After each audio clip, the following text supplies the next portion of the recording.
Rectas paralelas. Decimos que dos rectas son paralelas M y N cuando éstas, estando en un mismo plano, no se intersecan por más que se prolonguen. El concepto de paralelismo se simboliza con dos líneas verticales. Por ejemplo, M, la recta M, es paralela con la recta N. La recta L1 es paralela con la recta L2. Estas formas indican que estas dos rectas, por más que se prolonguen, nunca se van a cortar. Por el contrario, cuando tengo dos rectas que sí se cortan, se denominan oblicuas. Dadas dos rectas, y estas son cortadas por una tercera denominada transversal, se pueden formar 8 parejas de ángulos, estableciéndose las siguientes relaciones. El primer tipo se llama ángulos alternos internos y son aquellos que se encuentran de forma interna solo que alternados por la transversal, es decir, uno está de un lado de la transversal como 3 y 6 está del otro lado. 4 y 5 son alternos internos. Los alternos externos cumplen con lo anterior del ángulo mencionado previamente, es decir, en lugar de que sean internos, ahora van a ser externos, pero siempre alternados por la transversal. Por ejemplo, el ángulo 1 con el ángulo 8, el ángulo 2 con el ángulo 7. Esos se denominan alternos externos. Los ángulos correspondientes son aquellos que están del mismo lado de la transversal, solo que uno es interior y el otro es exterior. Interior a las dos rectas e exterior a dichas dos rectas. Por ejemplo, 1 y 5, 2 y 6, 3 y 7, 4 y 8. Estas parejas se denominan correspondientes. Los ángulos conjugados internos son aquellos que se encuentran al interior de las rectas, solo que de forma interna, es decir, 3 y 5 y 4 y 6. Y los conjugados externos son aquellos que se encuentran de forma exterior, como el 1 con el 7 y el 2 con el 8. Eso denominan conjugados externos. Es importante mencionar que estas parejas de ángulos no necesariamente tienen que cumplir con el paralelismo, es decir, la recta A paralela con la recta B. Aunque no sean paralelas, puedo tener estos tipos de ángulos. Y cuando son paralelas, se establecen propiedades especiales. Por ejemplo, los ángulos alternos internos, aquí mencionados como 4 y 5 y 3 y 6, van a ser alternos internos y además, si las rectas que están entre ellos, estas dos, son paralelas, van a cumplir la propiedad de ser congruentes, es decir, de ser iguales. Si el ángulo 4 mide 50 grados, el ángulo 5 también va a medir 50 grados. Si el ángulo 3 vale 110, el ángulo 6 también va a valer 110. Y aquí es importante mencionar que a pesar de que no forma parte de la definición de alternos internos, si yo conozco el ángulo 4, puedo deducir el ángulo 3. Por ejemplo, como mencioné hace un momento, si el ángulo 4 vale 50 grados, el ángulo 3 va a valer 130, porque es lo que le falta a 4 para llegar a la recta que mide 180 grados. Entonces, los alternos internos, cuando las rectas son paralelas, cumplen con que son congruentes o iguales. Los ángulos alternos externos también cumplen con la misma propiedad de ser congruentes.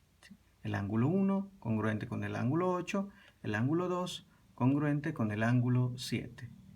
Los ángulos correspondientes nuevamente cumplen con la propiedad de congruencia.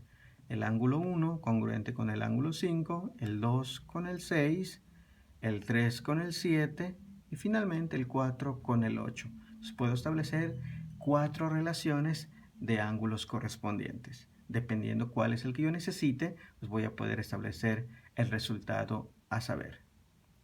Los ángulos conjugados internos, a diferencia de los anteriores, no van a cumplir con la condición de ser congruentes, sino van a cumplir con que van a ser suplementarios. Y suplementarios significa de que cuando sumo a estos dos ángulos conjugados internos, van a sumar 180 grados. Es decir, el ángulo 3 con el ángulo 5, 180 grados. El ángulo 4 con el ángulo 6, 180 grados. Estos son los ángulos conjugados internos. Y los conjugados externos nuevamente cumplen con la condición de ser suplementarios. La suma de estos dos va a ser igual a 180. El ángulo 2 y el ángulo 8 igual a 180. el ángulo 1 con el ángulo 7 igual a 180 grados. Vamos a mirar algunos ejemplos. De acuerdo a la siguiente figura, las rectas ¿son paralelas? Para poder responder a esta pregunta de si son paralelas o no, tenemos que recordar las definiciones de los tipos de ángulos cuando tengo dos rectas y son cortadas por una transversal, particularmente con la información con la que se cuenta el ángulo de 100 grados y el ángulo de 80. ¿Qué tipo de ángulos son? Precisamente los ángulos que forman 80 y 100 son ángulos alternos externos. Están de lados diferentes de la transversal y son de forma externa. Por lo tanto, son alternos externos. Y según la definición de ángulos alternos externos, estos deben ser iguales. Pero como 100 no es 80, entonces, ¿qué podemos asumir? Que no son paralelas. Por lo tanto, puedo establecer la siguiente conclusión. Como los ángulos alternos externos son diferentes, entonces las rectas M y N son no paralelas. Es decir, yo puedo analizar cualquier tipo de ángulos y si no cumplen con la definición previamente mencionada de ser congruentes o de ser suplementarios, automáticamente las rectas que se están indicando en el ejercicio no van a ser paralelas, como en este caso. Ejemplo número 2. Si M es paralela con N, aquí tengo la recta M, aquí tengo la recta N, son paralelas, determina el valor de las incógnitas. Entonces tengo que establecer relaciones entre los ángulos que se están observando.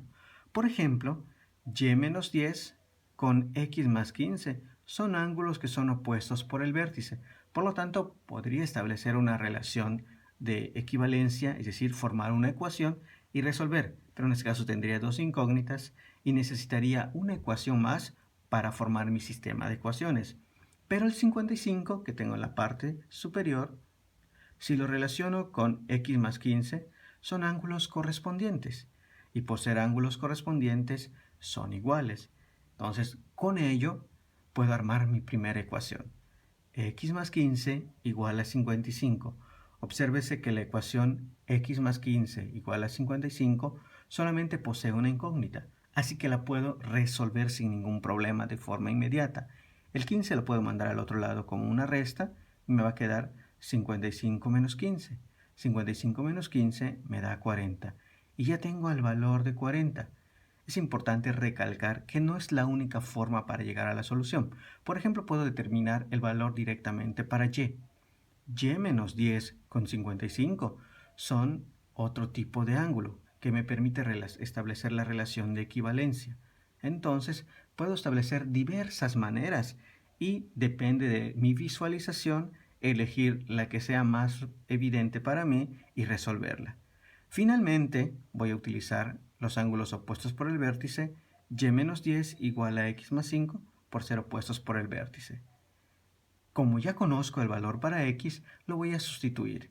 Y es igual a 40, en lugar de x escribo 40, el 15 baja y el 10 lo mando al otro lado con la operación inversa que es más 10.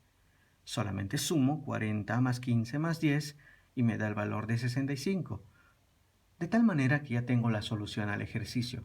Por lo tanto, x es igual a 40 y y igual a 65. Ejemplo número 3. Calcula el valor de las incógnitas.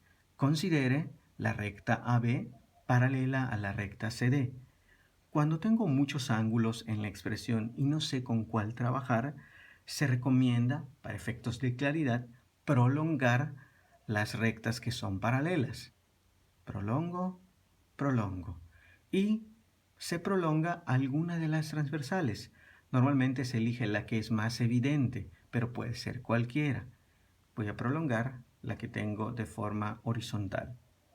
Ahora obsérvese qué relaciones puedo obtener entre estas dos. El 80 es muy difícil relacionarlo con alguien. El x menos y también, pero el ángulo 30, como se encuentra entre la recta paralela y la transversal, si pudiéramos relacionarlo con la recta paralela y la otra transversal. Es decir, con un poquito de imaginación podríamos observar lo siguiente. X menos 2y y el ángulo 30 por ser correspondientes, van a ser iguales. Por lo tanto, puedo establecer la ecuación x menos 2y igual a 30. Ya tengo mi primera ecuación. Como tengo dos incógnitas, necesito una segunda ecuación.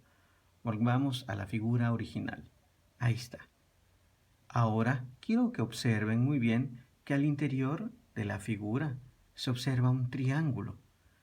Una manera de determinar la segunda ecuación es sumando los tres ángulos x menos 2y, x menos y más 80 y todo eso igualarlo a 180, simplificar y tener mi segunda ecuación. Sin embargo, por deducciones podemos realizar lo siguiente. Si yo sé que este ángulo vale 80 y hace un momento dije que este vale 30, 80 más 30 me da 110. ¿Cuánto me falta para llegar a 180? 70. Y deduzco una ecuación mucho más sencilla que sumando todos. Aunque sumando todos no deja de ser verdadera, sigue siendo correcta, pero es mucho más sencillo tomar x menos y igual a 70. Una vez que tengo mis dos ecuaciones, aplico el método que yo quiera para resolver sistemas de ecuaciones. Y para este caso voy a aplicar el método de suma-resta o reducción. La letra que quiero eliminar es la x, así que voy a multiplicar la primera ecuación por menos 1 y la segunda por 1, para hacer variar el signo y lograr la reducción. Menos 1 multiplicando a la primera ecuación me queda menos x más 2y menos 30. Y el 1 cuando multiplica una ecuación no le cambia nada, así que la escribo idénticamente. Voy a efectuar la reducción, menos x más x me da 0, se anula, 2y menos y me va a quedar y 70 menos 30, 40. Ya tengo el valor de y. Ahora, tomando cualquiera de las dos ecuaciones originales, ya sea x menos 2y igual a 30, x menos y igual a 70, sustituyo la y puedo tener la respuesta. Elegiré la segunda, por cuestiones de facilidad. X menos y igual a 70, sustituyo el valor de y que acabo de encontrar que vale 40 y lo mando al otro lado como está restando con la operación inversa que es una suma. 70 más 40 me da 110. Por lo tanto, ya determiné el valor también para x. Solo establezco la conclusión. Por lo tanto, x vale 110 y y vale 40.